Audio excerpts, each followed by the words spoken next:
Chicos, hoy día vamos a hablar sobre la parashá Korah. Korah, bueno, más de uno ha escuchado qué ha pasado con Korah, los motivos tal vez por los cuales ellos iniciaron, y digo ellos porque no solamente fue Korah.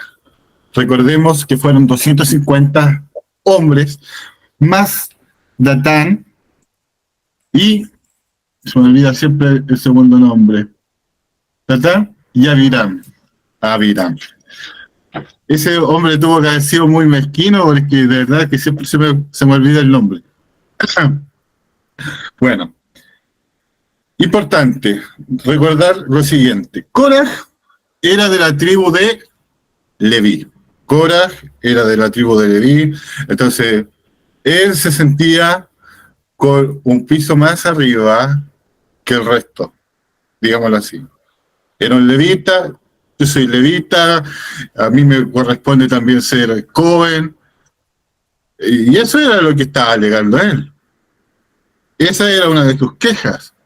Una de sus quejas era, yo quiero ser sumo sacerdote, ¿por qué Aarón lo es? ¿Y por qué yo no puedo hacerlo? Si yo también soy parte del grupo.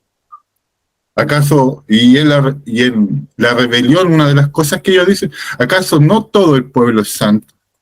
Y le pregunta, motivando al pueblo, a la gente, a las personas que están ahí presentes. Y si ustedes se fijan, hablando políticamente, digámoslo así, siempre los políticos usan la misma estrategia para todo. Primero motivan a la población, motivan a las personas, a veces a los más ignorantes, a los que tienen menos educación, a los que están en mayor pobreza, a los que sienten mayor desigualdad. Entonces, ¿qué hacen? Los motivan para hacer una, entre comillas, rebelión, que finalmente, ¿qué sucede con esa rebelión? Salen ellos mismos siendo escogidos, cometiendo las mismas atrocidades de las cuales ellos estaban quejándose. Esto no es nuevo, esto viene del tiempo... O sea, esto que es lo que hacen los políticos ya tiene mucha historia para atrás. Entonces, Korah era de la tribu de Leví, Datán y Abiram de la tribu de Rubén. ¿Quién era Rubén? Rubén era el primer hijo de Jacob, el hijo de Lea, ¿ya? Rubén era el primer hijo de Jacob, Leví era el tercer hijo, de donde viene Korah, ¿ya? Era el tercer hijo de Jacob, también hijo de Lea. Entonces ahí entre los hermanos se pusieron de acuerdo. Y habían 250 hombres líderes del pueblo de Israel, líderes del pueblo de Israel, de la comunidad, digámoslo así. No eran cualquier persona. Los 250 hombres eran líderes. Entonces, imagínense tener a alguien de confianza, que era de la tribu de Leví, tenías a otras dos personas, que eran de la tribu de Rubén, y tenías 250 líderes más. O sea, 250 personas más que están tratando, voy a usar una palabra bien coloquial, querían aportillarte, querían tu lugar. Ellos querían lo que tú tienes. Eso era lo que ellos querían. Querían liderazgo, querían poder. Pero para seguir avanzando un poquito más en esto, hay episodios previos a la rebelión de Korah que nos llaman mucho la atención. Vemos en Éxodo capítulo 32 el becerro de oro. La primera, cómo se empezó y cómo comenzó todo esto fue con la adoración del becerro de oro, cuando Moisés sube al monte y no bajaba, y entonces el pueblo, ¿qué hizo? De alguna forma robó, le quitó las pertenencias de oro a las mujeres, porque lo que Aarón pensaba en ese episodio del becerro de oro era que si ellos, en cierta forma, Aarón le pedía a las mujeres que lo hicieran, iban a haber mujeres que se iban a negar a pasar sus anillos, sus argollas de oro para construir esto. Entonces, para ganar en ciertas medidas, en cierta forma, un poco de tiempo hasta que bajara Moisés. Ese es el contexto del becerro de oro, ¿ya? Pero ¿qué sucedió? ¿Qué pasó? Moisés todavía no bajaba. Estos hombres llegaron, probaron las argollas, los aros, los collares de oro, e hicieron el becerro de oro. Y, y todo esto, y todo este tiempo, tratando a Aarón de ganar tiempo hasta que bajara Moisés. Y bueno, ya sabemos cómo terminó la historia, sabemos lo que sucedió, sabemos qué pasó con las personas que se rebelaron en ese momento, pero después continuó todo esto, el pueblo siguió avanzando por el desierto, no aprendieron de aquel error, y después, como vemos en Números, capítulo 11, de la Parashá de Aloteja, empezaron a quejarse del viaje. Posteriormente a la queja del pueblo, del hambre, de la sed, que aquí, que allá, llegó el momento, siguieron avanzando, y llegó el momento que tenían que enviar espías a la tierra de Canaán. ¿Y qué sucedió? Hubieron hombres que trajeron un mensaje falso, atemorizaron a la población, atemorizaron a las personas. ¿Y qué ocurrió? También hubo un castigo para ellos. Eso lo podemos ver en la Parashá, Shelach Lecha, eso lo podemos encontrar en Números, capítulo 13, de los versos 27 al 33, y Números, capítulo 14. Y finalmente hemos llegado a esta Parashá, la Parashá Korah, se me estaba olvidando de la Parashá que estamos estudiando, ¿eh? Parashá Korah, aquí en Números, capítulo 16.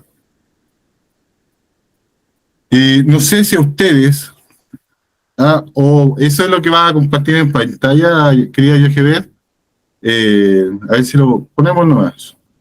Vamos a ir leyendo un poquito lo que es la Parashá de Korah, ¿ya? Eso es extraído de Torah Emed, capítulo 16, la rebelión de Korah, dice Korah, hijo de Itzar, y ahí finalmente dice hijo de Leví, etcétera, etcétera, etcétera. Y se presentaron ante Moshe y Aarón, en actitud de ¿qué? De rebeldía, junto con 250 hombres, como ya los dije, líderes de la comunidad, representantes de la comunidad, que participaban de la toma de decisiones importantes. Lo que les decía, lo mencioné adelante, no eran cualquier persona, eran personas que tomaban decisiones importantes dentro de la comunidad. Se juntaron contra Moshe y Aarón y le dijeron, suficiente, basta ya de privilegios. ¿Han escuchado eso más de una oportunidad de algún político? Basta ya de privilegios para ustedes, pues toda la comunidad, todos son santos y Hashem se encuentra dentro de todos ellos. Hasta ahí, parémoslo ahí, un poquitito. La pregunta es la siguiente. ¿Somos todos santos? Porque acá estamos hablando del pueblo de Israel, pero en más de una ocasión tal vez también nos ha pasado a nosotros. También esa pregunta voy a ser un poquito duro, ¿ya? Pero la tengo que hacer. Hay grupos, no solamente aquí en el Movimiento No Ángel, en varias partes, donde por acercarse un poquito más al Eterno, nos creemos o sentimos que somos diferentes al resto. Y empezamos a hablar igual y hacemos peor el lecho una raya. O sea, comentamos desde nuestro lente, desde nuestra perspectiva, comenzamos a hablar mal del amigo cristiano, empezamos a hablar mal del amigo que no cree en el Eterno y cometemos ese error. Cometemos el error de creer que nosotros somos más santos que el resto.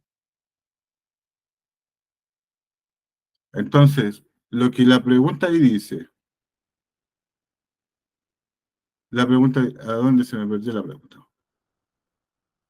Un poquito más arriba parece que está Jorge Ver. ¿Por qué ustedes se erigen como... Ah, no, era la parte donde decía que todos en la comunidad son santos. Ahí está. Suficiente, basta ya de toda la comunidad. Se encuentra... Hashem se encuentra dentro de todos ustedes, de todos ellos. Hashem se encuentra dentro de todos ellos. O sea, Hashem se encuentra dentro de todos por igual. Y mi pregunta es la siguiente. ¿Hashem estará dentro de aquel que es violador? ¿Hashem estará dentro de aquel que es un delincuente, un asesino, un tirano?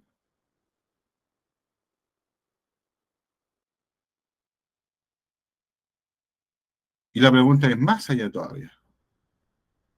Hay características o cualidades dentro de nosotros que tenemos que ir puliendo, que tenemos que ir sacando, por más difícil que sea, luchar contra lo contrario, como les iba diciendo. La pregunta es esa, ¿acaso somos todos de verdad igual? Todo en la humanidad, todos en la humanidad. Voy a llevar esto a la humanidad. ¿Somos todos iguales en la humanidad? ¿Acaso el Eterno está en todos nosotros? Independiente si somos asesinos, ladrones, violadores, ¿de verdad?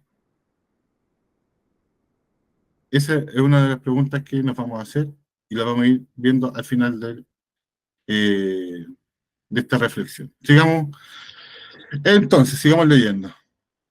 ¿Por qué entonces ustedes se erigen como autoridad sobre la comunidad de Hashem cuando Moshe lo oyó, cayó sobre su rostro? Un poquito más arriba, un poquito más arriba, yo que ahí dice algo muy importante.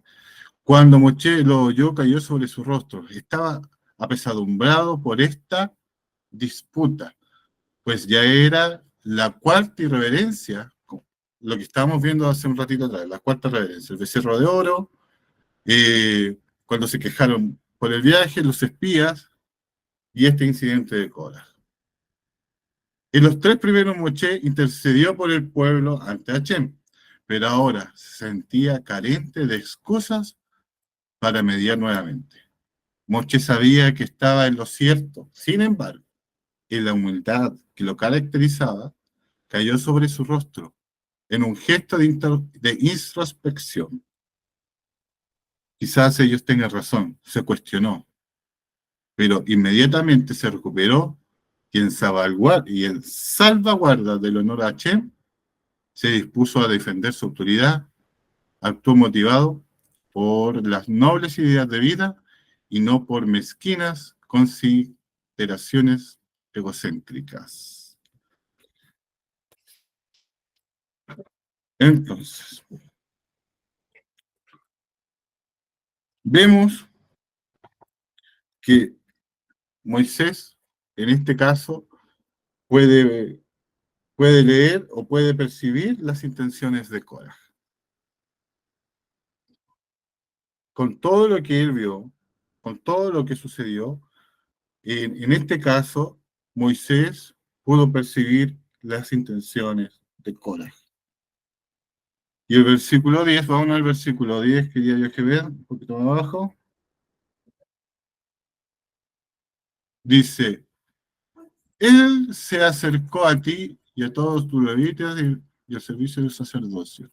Y aquí dice Moisés, a Cora, y ahora pretenden el sacerdocio, o sea, Moisés pudo, como les dije delante, pudo leer y percibió cuáles eran los deseos de Cora. Y por eso le hace esa pregunta.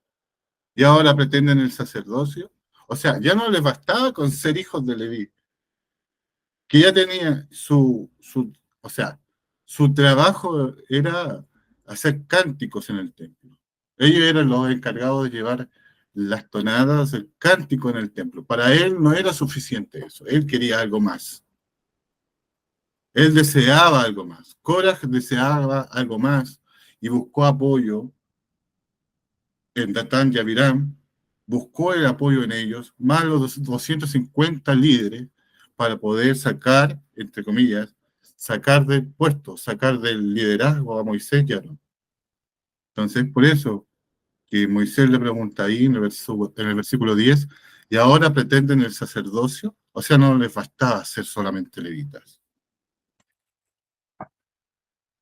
El verso 11, Moisés se enfrenta en cara a quienes reprochan su liderazgo y el liderazgo de Aarón, su hermano. Eso es lo que vemos en el verso 11. El verso 12 dice, Moisés mandó a llamar a Datán y a Abiram, pero ellos respondieron, no iremos. O sea, totalmente rebelde. O sea, amigo, tengo que hablar contigo. No, no, no, sabes que yo no quiero hablar nada contigo. Tú no eres nadie para mandarme a llamar. Si tú quieres hablar conmigo, ven tú. Yo no necesito que tú me mandes a llamar. Si tú necesitas algo, ven. Llámame, háblame. ¿Cuántas veces nos hemos visto en esa situación? ¿Mm? ¿Cuántas veces? ¿Cuántas veces nosotros mismos le hemos dicho a otra persona, ¿sabes qué? Si tú cometiste un error, acércate. Pero yo no me voy a acercar a ti. Yo no tengo nada que hablar contigo.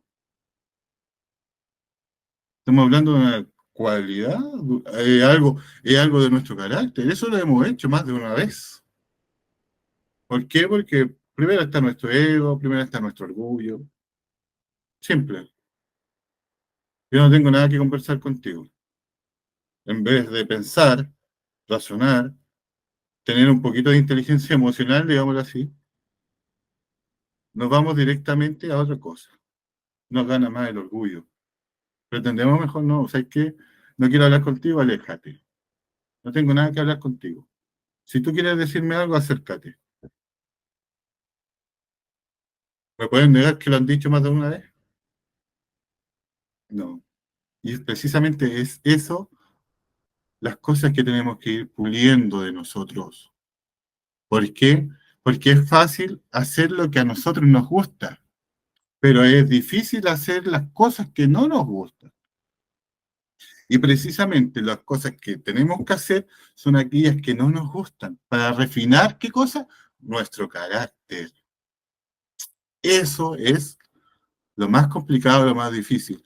Pero para poder refinar nuestro carácter, primero también tenemos que conocernos. ¿Y cómo nos vamos a conocer si no nos damos tiempo ni siquiera para hacer una introspección de quiénes somos? Entonces,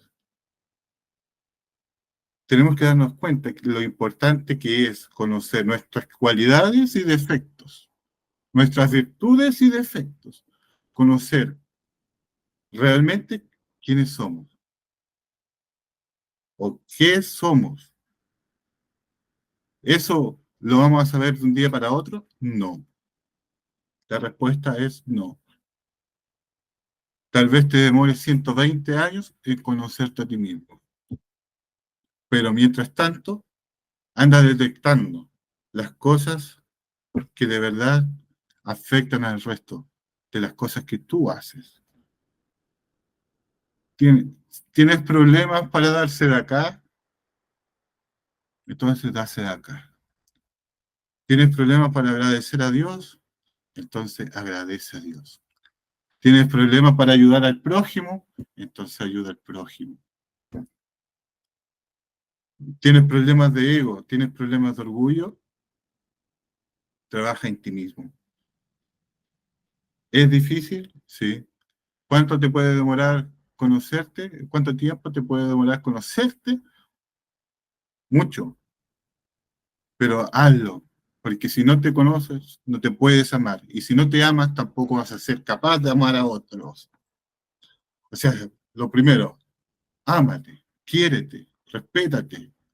¿Para qué? Para que así también tú puedas darle eso a tus hijos, para poder darle amor a tus hijos, a tu familia, a tus hermanos, también tienes que amarte a ti. Todo, acuérdense, todo parte desde adentro hacia afuera. No tratemos de darle de comer a los niños de África cuando nuestras familias están pasando hambre. No pretendamos ser simpáticos, amables, cordiales con la gente que no conocemos cuando en nuestro entorno piensan que somos una persona distinta a la que mostramos afuera. Y la única persona que puede defenderse, la única persona que moralmente y éticamente quiere algo que perdió coraje, moral, ética, la importancia de la humildad y la aceptación del orden divino. Son cuatro cosas que Korah, que esta paracha nos enseña.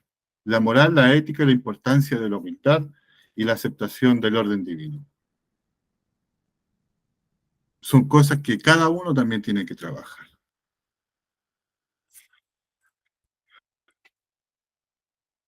Dice el verso 13, no es suficiente que nos hayas hecho salir de una tierra, estamos hablando, ahí el verso 13 lo podemos ver, no es suficiente que nos haya hecho salir de una tierra de la que fluye leche y miel para hacernos morir en el desierto. Ojo ahí con lo que dice, salir de una tierra de la que fluye leche y miel para hacernos morir en el desierto, que encima pretendas mandar sobre nosotros. Ahí mismo la explicación que nos trae Torah Temet lo dice muy claro, que fluye leche y miel es una metáfora que alude a la riqueza de Egipto. Tu, ¿Qué pasa? Que Datán y Abiram tuvieron la osadía de emplear las mismas palabras de alabanza de la tierra de Israel para elogiar la tierra de su esclavitud. Eso es algo súper fuerte. Eso es algo súper fuerte. De verdad que hay personas que aún les cuesta salir de su propia esclavitud. Estamos hablando de forma alegórica, ¿ya? Hay personas que hasta el día de hoy no son capaces de tomar la decisión y decir, basta, basta, no quiero seguir con este hombre o con esta mujer acá en Chile para quitarle un poquito de presión a lo que estamos hablando. Aquí le decimos la tóxica o el tóxico. Hay personas que todavía están viviendo en toxicidad. Hay personas que de verdad les cuesta de, ¿qué voy a hacer si él se va? ¿O qué voy a hacer si ella se va? ¿Qué va a hacer de mi vida? ¿Qué va a hacer de la vida de él? Y no quieren romper ese círculo vicioso. O sea, le tienen miedo al desierto, le tienen miedo a sus fuerzas. No es el miedo a qué van a hacer, sino el miedo lo tienen a sus propias fuerzas. Cuando es al revés, Dios nos dice, yo te voy a estar contigo, yo voy a estar contigo. Cuando pase, como dice Isaías, cuando pases por el fuego, no te quemarás, y cuando pases por las aguas, no te anegarás. Pero nosotros somos los que no nos convencemos aún de que Dios nos puede ayudar y que Dios nos pueda sacar adelante. ¿Sabes lo que pasa? Y lo más cómico de todo es que muchas veces estas personas que están sufriendo con sus familiares, con su esposo, con su esposa, o su padre, su madre, porque hay padres también, eh, padres que no se comportan como padres y madres que no se comportan como madres. eh, Hay hijos que les cuesta tomar la decisión de dejar la casa de sus padres, por ejemplo. Eh, Miren lo que les voy a contar. Piden, le piden a Dios ayuda, piden a Dios la guía, piden a Dios que lo que hagan, Él esté ahí ayudándoles en todo, pero no son capaces de dar el primer paso. Lo que pasó con el pueblo de Israel cuando estaba saliendo de Egipto y se vio acorralado atrás venían los carros del faraón y al frente tenían el mar. Y lo único que tenían que haber hecho, y lo que Dios les dice, dile al pueblo que avance. Si ellos avanzan, el mar se va a abrir. Es lo mismo que está pasando con nosotros. Tú me estás pidiendo que te libere. Avanza. Sal de donde estás. Porque si tú avanzas, el mar se va a abrir. Tú tienes que confiar en el Eterno, porque el Eterno es el que tiene el control de todo. Es cosa de que tú te atrevas. Si tú te atreves, el mar se va a abrir frente a tus ojos. No es suficiente, ya lo leímos, verso 13, para que tomen como referencias Éxodo capítulo 14, del 11 al 14. Ahí vemos cómo el pueblo de Israel tiene miedo. Éxodo 16:3, vemos cómo el pueblo en el trayecto, en el camino, en el viaje, murmura y tienen hambre. Y Éxodo 17:3, el pueblo está sediento. Tres cosas que influyen a que tú no avances: el miedo de salir. Segundo, pensar que vas a pasar hambre, porque piensas que el dinero no te va a alcanzar, porque piensas que tú de ahí se te va a hacer todo más difícil. Y la sed es que pierdas. La sed puede representar la conexión con el Eterno. Y el verso 27, vámonos más bajito ya que ver, el verso 27. Y aquí viene algo, pero muy importante, y con esto ya vamos a ir terminando. Dice, ellos, en efecto, se retiraron del asentamiento de Korah, Datán y Abiram, los 250 hombres, las personas que están alrededor del campamento, se alejaron, porque Moisés le pidió, o sea, Hashem le pidió a Moisés que le dijera a las demás congregaciones, a las demás personas que estaban reunidas, que se alejaran del campamento de Korah, de Datán y Abiram, ¿ya?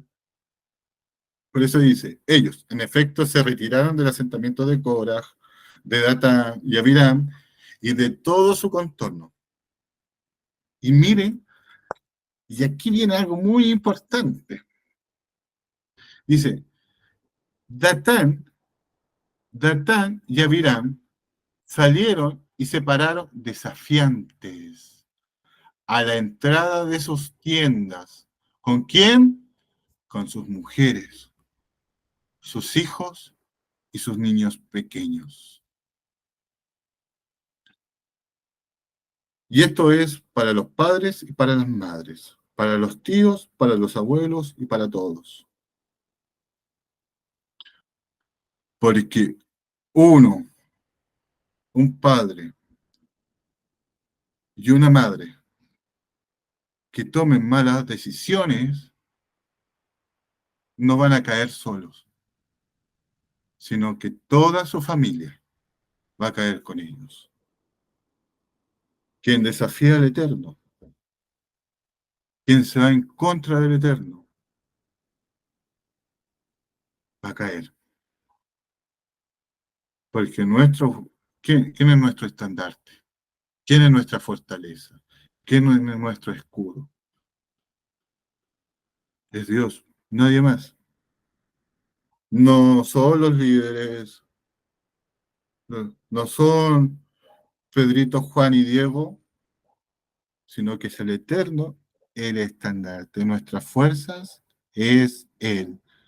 Y si nosotros nos paramos desafiantes ante el Eterno, creyendo que es por nuestras fuerzas, que es por nuestras ganas, que es por nuestro ánimo, y dejamos fuera de la ecuación a Dios, tarde o temprano ese linaje o esa familia va a caer. Que el Eterno no lo permita, y si tú tienes la fuerza para seguir aquí, hazlo. Sigue creyendo en el Eterno, porque a pesar de lo que se venga, Dios tiene el control de todas las cosas, por más cliché que suene, por más que repetitivo que suene, pero es verdad. Y hay muchos, y te lo digo con conocimiento, porque lo he visto, y voy a disfrazar un poquito de lo que voy a decir, porque probablemente muchos se vayan a acordar de la situación esta, y, y van a saber de quién o a qué me refiero. Pero hay personas que cuando viene el tiempo difícil, hay personas que cuando ocurre lo difícil, vienen tiempos complicados, cuando ocurren sucesos que no esperamos, no solamente culpan a Dios, sino que quitan de su vida quitan a Dios. Personas que en un momento fueron personas importantes dentro, no solamente del movimiento Noaje, en definitiva en muchas partes, pero que vino la situación difícil, un momento complicado, y no pudieron, sinceramente no pudieron estar firmes, y prefirieron sacar a Dios de su ecuación y pensar que si ellos están bien es porque lo hacen con sus propias fuerzas. Piensan que si están bien parados es por su personalidad. Eh, yo le pregunté a esta persona una vez si cuál eran porque él hablaba mucho de sus virtudes. Y yo le pregunté, ¿y cuáles son tus defectos? Y esta persona me dijo, no, no me he puesto a pensar en mis defectos. Pero, pero sí me hablaba de Dios, sí me hablaba de su fe en Dios, pero no pensaba en sus defectos. ¿A qué voy con esto? Que si quieres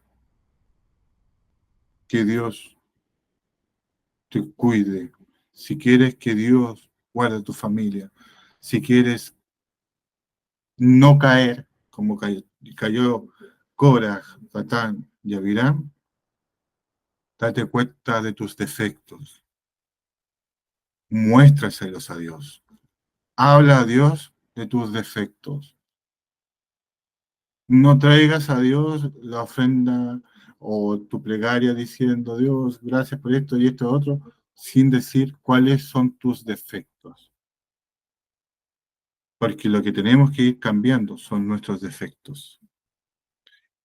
Y lo que tenemos que ir corrigiendo son precisamente nuestros defectos. Porque si no cambiamos, si no corregimos nuestros defectos, no solamente tú vas a caer. Hay que el padre que es agresor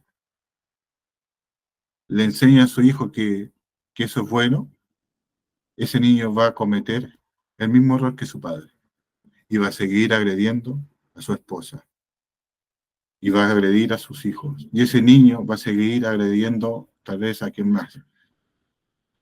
Esto crece tanto que aquel niño que es agresor el día de mañana tal vez se transforme en un asesino, en un criminal, porque así evoluciona la maldad cuando no se corrige lo que se tiene que corregir.